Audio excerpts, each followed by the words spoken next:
Il nono Salone Nautico Internazionale di Venezia si apre sotto il miglior auspicio di una proficua stagione marittima.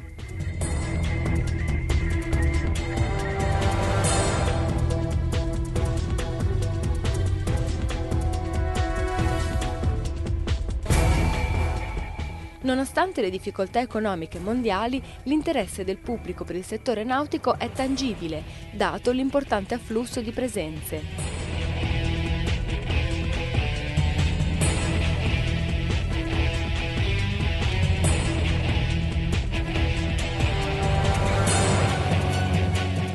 Novità e tradizione hanno caratterizzato questa edizione, che ha evidenziato come l'esposizione veneziana sia l'unica vetrina della nautica meritevole di sviluppo in tutto l'Adriatico.